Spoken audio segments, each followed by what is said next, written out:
Okay, now we have osmosis. First, going to talk about ECF and ICF. So we have a cell. Inside the cell,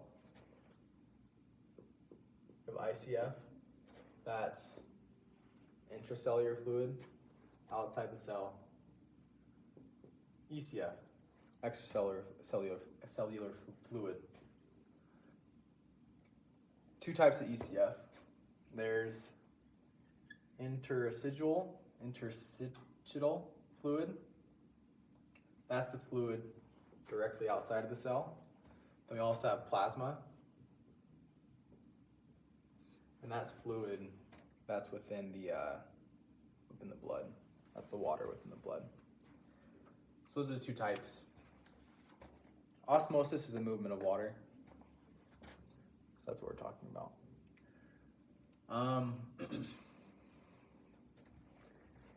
In the last, in part 2, we talked about the cell membrane and how it's specific about what it lets through. It's selective.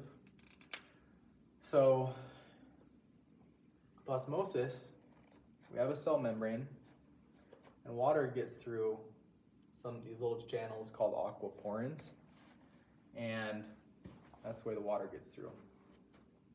And we're talking about the movement of water because there's times when we have a high concentration of solute outside the cell compared to inside, and these solutes can't diffuse into the cell from area of high concentration to low concentration.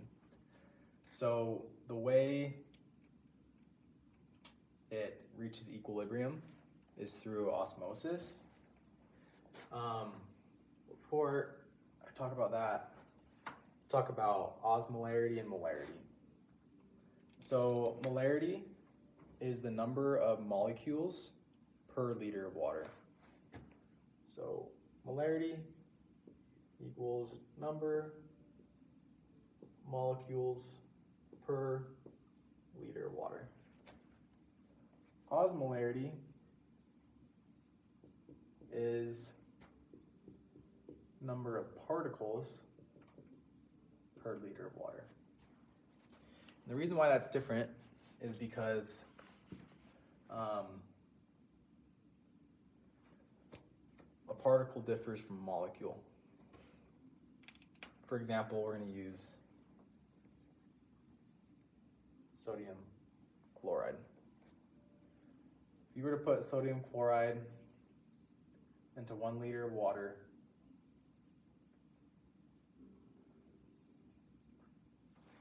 if we're talking about molecules, we're going to have 1 molecule per liter of water. If we're talking about osmolarity and particles, we have 2 particles here. So that's going to turn into 2 particles per liter of water. Molarity was 1 molecule per liter of water of having sodium chloride in 1 liter of water. Osmolarity is going to say we have the same thing. We're going to have sodium chloride in water, but we're going to have 2 particles in 1 liter of water. So that's how osmolarity differs from molarity.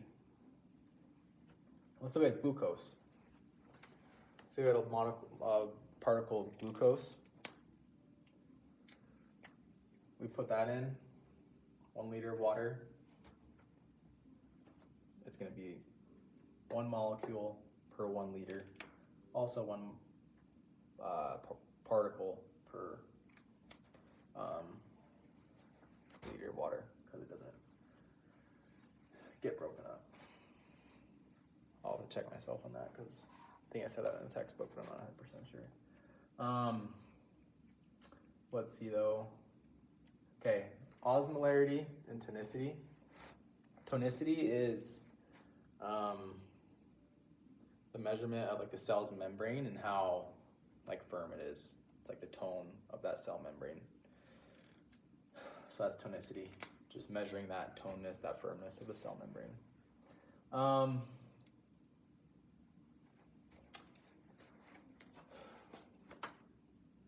Let's see. Within the body, the osmolarity of like inside the body of the cellular, extracellular fluid, it's 300 osmoles per liter of water.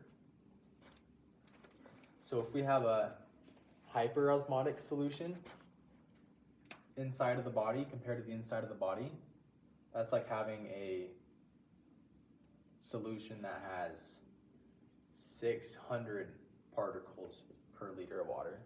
So that's going to be hyperosmotic compared to the 300 particles inside the body.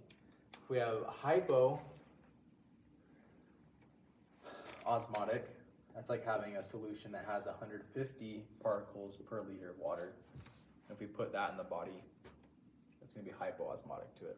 The reason why that matters is because we're going to change the osmolarity, or like the ratio of particles per water, liters of 1 liter of water in the body, if we put in something that's higher or lower than this 300. And that's going to affect the tonicity of the cell. And I'll explain that in a second. The picture.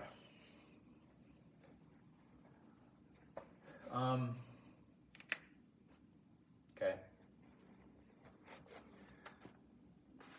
So we have our cell. We have outside the cell. ICF, ECF, intercellular fluid, extracellular fluid. Let's say inside the cell we have it. It's at 300 particles per 1 liter of water. That's the ratio, that's the concentration. Outside we have 300 as well per liter of water. Let's say we give an IV, we talked about in class, of sodium chloride at 0.9%. We put that into the body. Sodium chloride at 0.9% has 300 osmoles per liter of solution. So if we put that in the body, we do an IV, we put that into the body. Yeah, we're going to have 300 more particles, but we're also adding in 1 liter of solution. So it's not going to change the overall 300 particles per liter, because we put in 300 particles, but we also put in 1 liter of solution, which is the same ratio, so it's not going to change the body's concentration. But let's say we put in double, and we put in like 1.8 or something of sodium per 1 liter. That means we're putting 600 particles per liter, and that's going to up how many particles per liter on the outside, so it's going to cause a difference between the inside and the outside. We don't want to do that.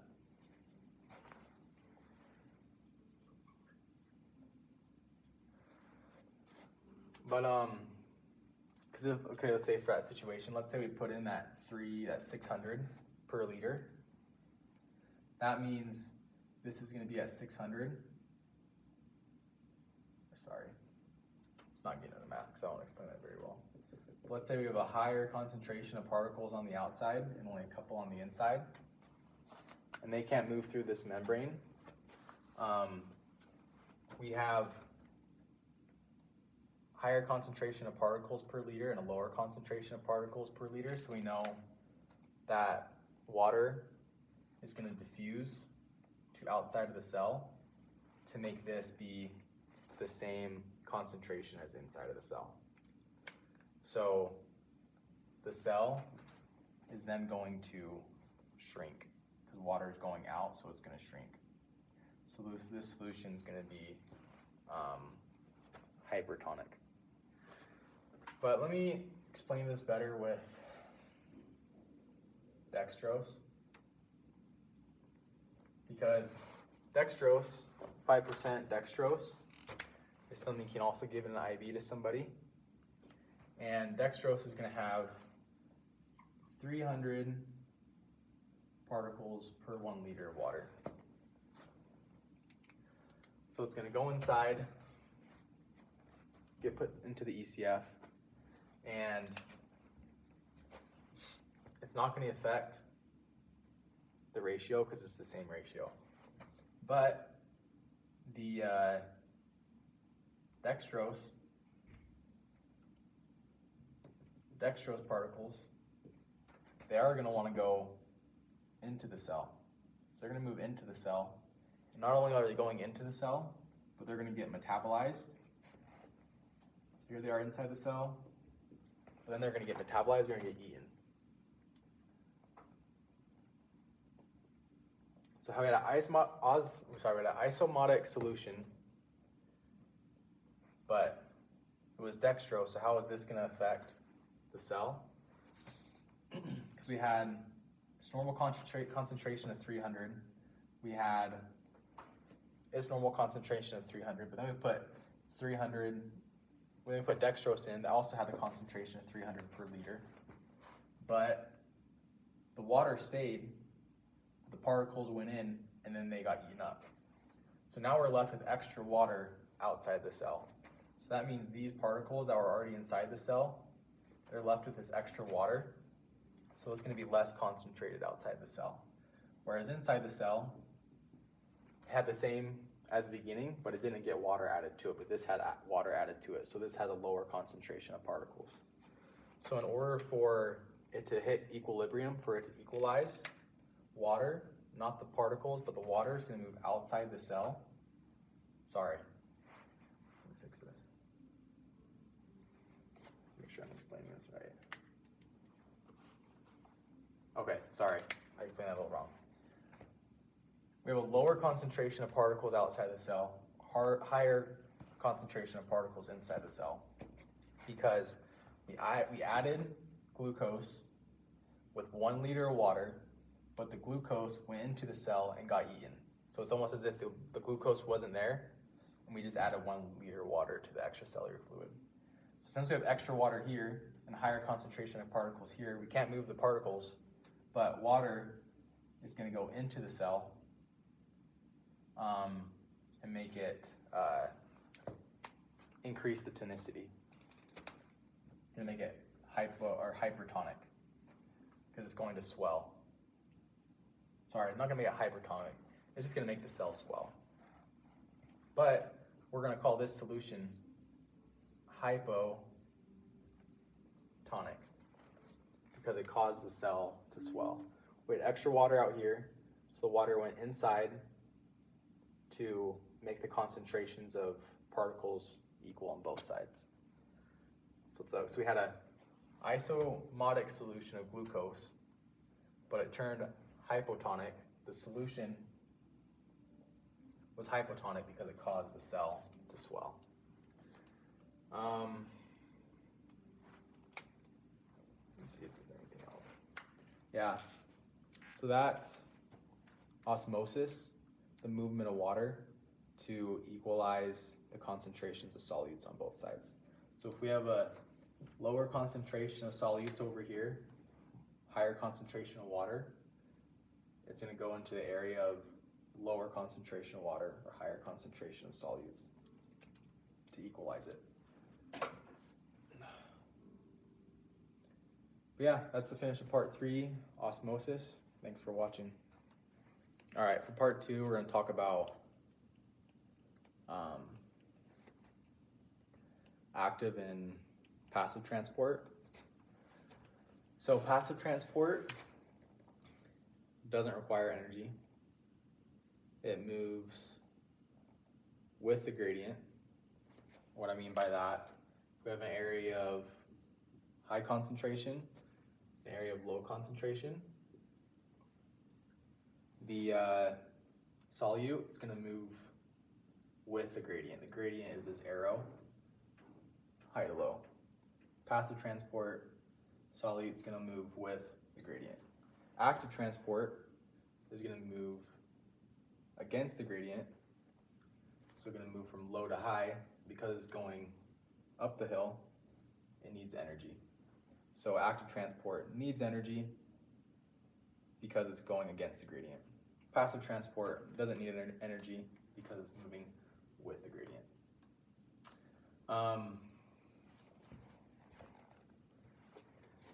Diffusion, or a simple diffusion, is we have the cell membrane, and it's made up of lipids. And so molecules that are small enough, or if they're nonpolar, they're going to be able to make it through the cell membrane all by themselves. So something like O2, that's a gas. It's going to be able to diffuse from an area of high concentration outside the cell to an area of low concentration inside the cell. It's going to be able to diffuse through the cell membrane without the aid of anything else. It's going to be able to go in all by itself, moving with the gradient into the cell. That's simple diffusion. Doesn't require any energy, doesn't require the aid of a transporter. It just moves right through the membrane by itself. Facilitated diffusion. The word facilitated is because there's a facilitator that helps the solute get through that cell membrane. I make my cell a little bit bigger. So we have facilitators that are proteins, and they help get these bigger molecules, these polar molecules, through this membrane that is nonpolar. So one of the ways is channels, and these proteins are channels. And the first one we're going to talk about is a leak channel. And that is something, it's a protein that is inside of the membrane that connects from the outside to the inside. And it's always open.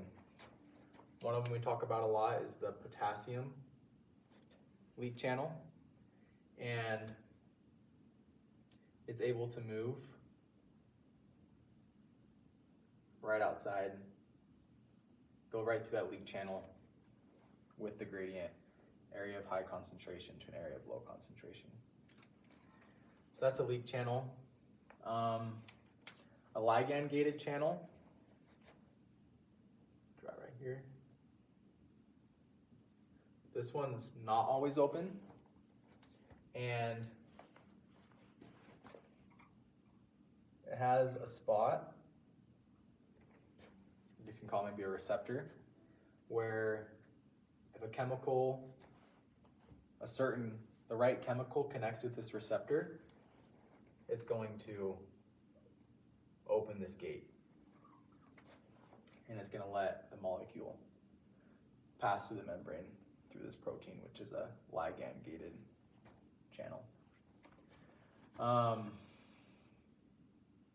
Yeah, so this one's the ligand. It requires a specific chemical to connect to it in order to open that gate. And it's going to let the molecule pass through from an area of low concentration to an area of high concentration to an area of low concentration. We have voltage-gated channels that are also gated. They're not always open like the leak channel. And the way they open is through a change of like electricity in the membrane. And when there's that change of charge in the membrane, if that charge matches up with this voltage-gated channel, if it's like the right voltage, it will open up the gate. And it's going to be open and allow the molecule to pass through area of high concentration to low concentration. And there's also a mechanical gated channel. That one, like these ones, also going to have a gate. It's not always open. Only one that's always open is the leak channel. But this one's going to open up due to pressure or to touch, a mechanical stimulus. So when that mechanical stimulus occurs, that gate's going to open, and it's going to allow something to pass through an area of high concentration to low concentration. And these can all be vice versa. I'm just drawing them like this, but they can go in, there can be ones that are flipped, go in or out, just depending on the channel. But they're all specific. A potassium leak channel is only going to let through potassium. A sodium voltage gated channel is only going to let sodium in. It's not going to let potassium in. They're specific. There's also carrier proteins, and these ones, whenever they open up, it's like a clear passage through the membrane. With a carrier protein, it's more like we talked about in class, it's a revolving door, and it's only going to be open to one side of the membrane at a time. So, do my best to draw this thing. But let's say it's open to the outside. It's going to let a molecule in. Molecule is going to be in this inside. It's going to close. Then this side's going to open. Molecule is going to move through, be inside the cell. It's going to close again. Also specific, also going to move from an area of high concentration to low concentration, either way. But it's going to be specific to a certain molecule. And like I said, the important thing about this one, this protein changes shape in order to open, but it's still closed on one side. It's going to open, let it come in, and then it's going to open on this side, transform, let the molecule through, then close again. Where these ones, they're just like a little channel, just open all the time, pass through. Well, I guess they're not open all the time. Only one that's open all the time is a potassium leak channel. But these ones, when they open their gate, it's just like a straight shot through. Whereas this one, it's blocked, then it opens. So that's facilitated diffusion. Talking about channels and carrier proteins. Again, it doesn't require energy. The way it moves is through an area of high concentration to low concentration. Then we're going to talk about active transport, and this requires energy because it's moving against the gradient. It's going to an area of low concentration. It's going up the hill to an area of high concentration, so it needs energy to move up the gradient. So first we're going to talk about primary transport, or primary active transport, and that's uses energy directly. So like, for example, the energy we're talking about is ATP. We'll use the example of the sodium potassium ATP pump. This is a cell membrane. I'm not going to draw the whole circle, but we have this pump. And this pump, it's, I'm trying to remember what it does. I think it takes sodium out of the cell. Yeah. So it's going to take 3 sodiums out of the cell, and it's going to take 2 potassiums into the cell. And we have a higher concentration of sodium on the outside of the cell.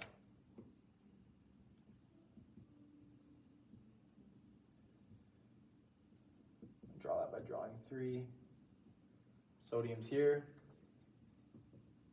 We have, say, we have 1 sodium on the inside. Not the case, but that's just showing higher concentration outside, lower concentration inside. This one's with potassium, higher concentration potassium on the inside. So naturally, sodium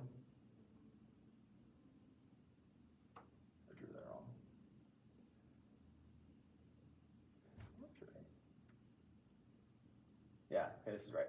Okay, so naturally sodium, since it has a high concentration inside the cell, it wants to go outside the cell. Sorry, potassium, high concentration inside the cell, wants to go out of the cell to low concentration. Sodium has a high concentration outside the cell, wants to go to low concentration inside the cell. The sodium-potassium pump is pushing these against their gradient. It's moving potassium to an area of low concentration to high concentration. It's moving sodium from an area of low concentration to high concentration. Like we talked about here,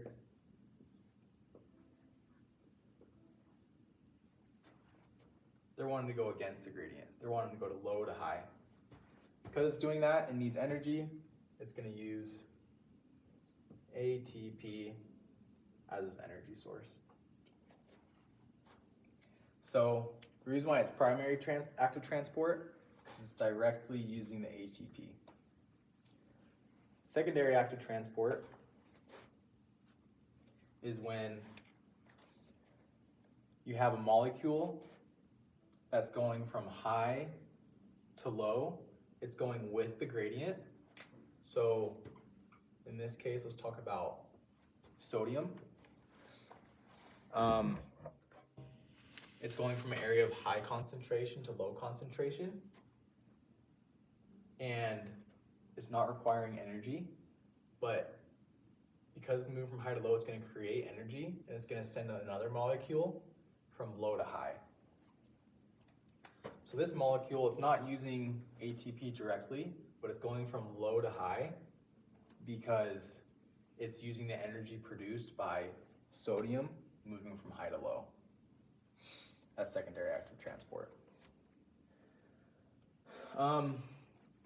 Specificity is when we talked about these leak channels, these ATP, sodium potassium pump, all those are specific. Those channels are specific to their designated molecule.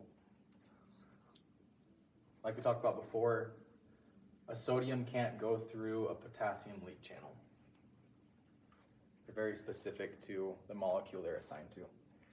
Saturation is, if we have a sodium leak channel, we have a bunch of sodium. It's only going to let so many sodiums through because it's going to have a limit. It's like going through a door on campus. There might be 100 students that want to go through that door, but that door can only fit 2 students at a time. So it has a limit of how much it can let through at a time. So you may have a bunch of molecules here, but it's only going to let through one at a time, and it's going to become saturated. Because it's becoming saturated at that rate, it only has a specific rate of how much it can let through at a time. But yeah, that's diffusion, simple diffusion, facilitated diffusion, and active transport, or active and passive. So that's part 2. Part 3 is coming up. All right, for part 1, we're going to be talking about homeostasis. Homeostasis, it's the way the body maintains balance. It's the way the body can maintain stable conditions maintain stable conditions internally despite the changes in the environment or the changes from the external environment. So first, I'm going to draw a graph. I feel like helps explain homeostasis and why it's important. We did this in class. We're going to use the same example just with temperature. So the body, its ideal temperature is 37 degrees Celsius. But we know the body doesn't have to stay at exactly 37 degrees Celsius to be okay. With homeostasis, we want to stay within that stable condition, because if we go too far away from that stable condition, either up or down, we're going to become sick, and it's not going to be good for us and our body. So there's something called the set point, and that's what I like to call the goal of where your body wants to be. So in this case with temperature, it's 37 degrees Celsius. That's the set point, or the goal, but it doesn't have to be there in order to be in a happy state. We have these upper bounds and these lower bounds, and that's the variation from the set point that the body can be temperature-wise to be able to still stay happy and healthy. But if it moves outside these bounds, that's when it starts to become unhappy or starts to get sick. So these bounds, or this range, is called the normal range. And for the most part, as long as we're in between that, as long as we're within those bounds, for that specific variable, we're going to be healthy, we're going to be happy. So in this case, when we're talking about temperature, that's the variable. That's the thing that can change. There's different variables within our body. There's temperature, there's blood pH, there's blood pressure, there's blood glucose levels, and each of those have a set point that is the goal or the ideal, but there's also different ranges for those different variables. And those ranges can be wider or more narrow depending on what it is. Next, we're going to talk about the homeostatic control system. So it has 6 components. I'll go ahead and write them down. The first one is the stimulus. The next one is the afferent pathway. We have the control center. We have the afferent pathway. I messed up on one, but it's okay. We have the effector. In between these two, we have the receptor. Also very important, like I wrote it first. The stimulus, that's 6, yeah. So that's the 6. The stimulus is the thing that's trying to change the variable. So it's like an external factor that's trying to change the variable, like we use in our example, temperature. The receptor, that is the thing that measures the variable, but it also detects changes from the outside environment. The afferent pathway is the communication pathway from the receptor that sends this communication to the control center. So that's the communication pathway. And that's usually done through neurons or hormones. We also have the control center. That's usually the brain, but it's something within the central nervous system, but it's usually the brain. We have the afferent pathway. That's the communication pathway from the brain to the effector. And then we have, the effector is the last one, and that's the thing that carries out the instructions or the plan sent from the control center. It's the thing that acts or does the effect. So for this example, I'm going to use an example to explain these different components of the homeostatic control system. But also we have feedback loops. There's negative feedback, positive feedback, and inadequate negative feedback. Those are the 3 I know of. So first we're going to talk about a negative feedback loop and how that looks. I'll go more into the feedback loops once I do this example. But let's say it's cold outside. I'm going to change that. It's a little picture for you. Let's draw. I'm going to try to draw a snowflake. and it's cold temperature from the outside, from the environment. That's the stimulus. It's trying to change our variable, that's our body temperature. The cold temperature's trying to decrease our internal body temperature. So that's the stimulus. The receptor is measuring the inside for the variable. It's measuring that, but it's also we can have receptors on our skin that are thermoreceptors, and that can detect the cold temperature from the outside. So it detects that change in the variable or that cold temperature from the outside environment, from the stimulus, and it sends a message through the afferent pathway to the control center, to the brain, saying, hey, our variable, the body temperature, is decreasing. That's not good. It's communicating that to the brain. The brain, as the control center, is going to make a plan, and it's going to make a decision on what it needs to do from that communication it received from the receptor through the afferent pathway. So it makes its decision, has a plan, sends that plan, communicates it through the afferent pathway to the effector. Like we said, the effector is the thing that carries out that plan or that decision from the control center and does the effect. So in this case,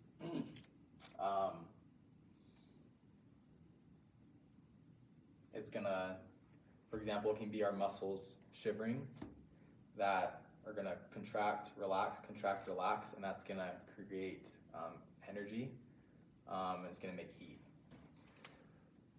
So since it's gonna create heat, it's gonna go back, it's gonna raise the temperature of our variable, of the body temperature. Because like we were saying, the cold temperature is gonna decrease the body temperature, but since the receptor picked up on that change, send a message to the control center of the brain. And by the way, the afferent pathway and the afferent pathway, that can be through neurons or hormones in the bloodstream. But it's gonna make a decision saying, hey, it's cold, we need to increase the temperature within the body. We're gonna tell the muscles to relax, contract, to shiver, to create heat. Sends it through the afferent pathway. Muscles do their job, and they create heat. So the variable body temperature starts to go back up. And it keeps doing that until it gets back to the set point. And this was the negative feedback loop. And the reason why it's negative feedback is because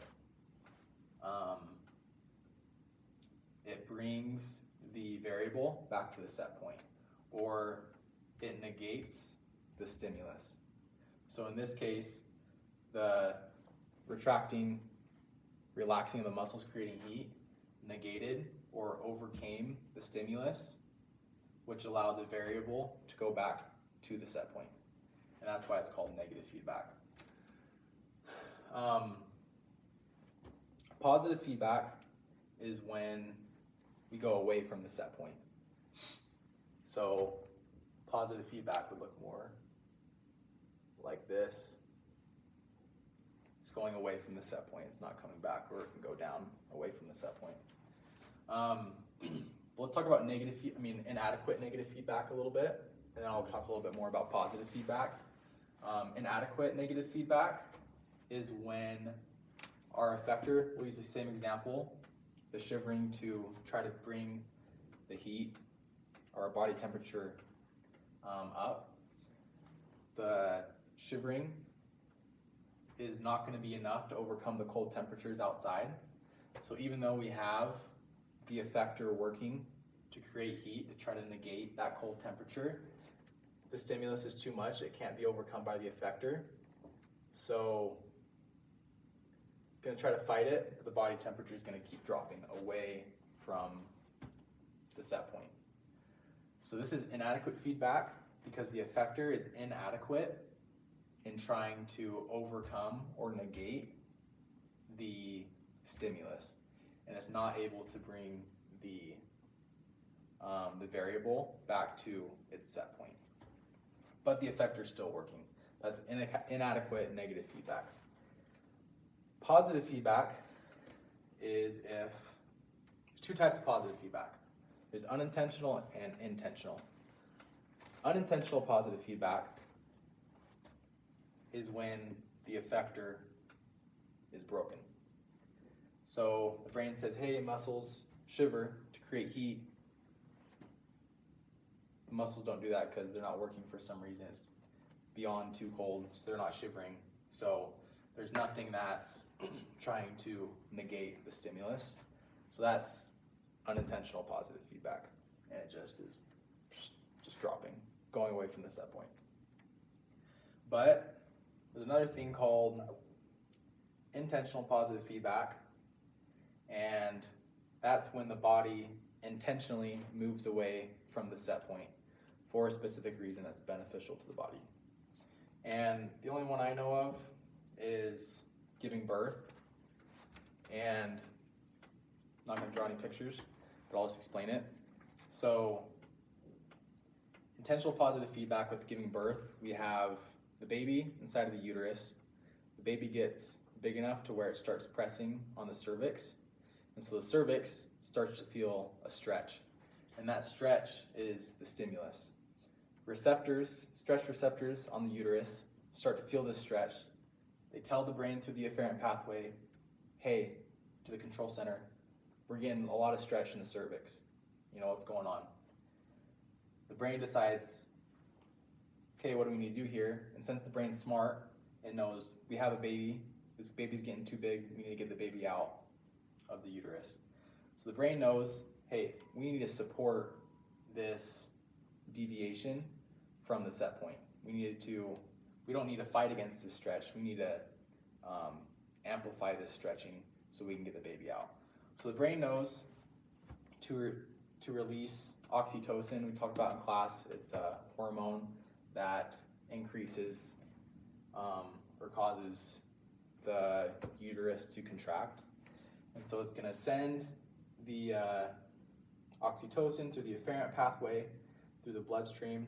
It's going to get to the uterus, and the effector is going to be the uterus receiving that oxytocin and wanting to contract because of that oxytocin. The oxytocin is going to induce contractions. So the effector is the uterus contracting because of that oxytocin. So it's going to go back here. It's going to increase the stretch. It's going to keep on stretching, keep on contracting to push the baby out, stretching the cervix, and it's going to go through that feedback loop again. It's stretching, tell the brain we're stretching. Brain says release more oxytocin. Oxytocin gets to the effector, to the uterus contracts. It's going to keep on going through that positive feedback loop. That's intentional until the baby comes out. Once the baby's out, there's going to be no more stretching of the cervix because the baby's out. Receptors are going to pick up on that, send a message to the brain through the afferent pathway. The brain's going to say, job's done, no more releasing of oxytocin. We don't need to have those contractions anymore. It's going to stop releasing oxytocin, and the effector is going to stop. No more contractions. I think if I want to explain anything else. No, that should be good. So yeah, that's homeostasis. That's the homeostatic control system. These components, and we talked about the three feedback loops. Thanks for watching. That's part one. Part two will come here in a second.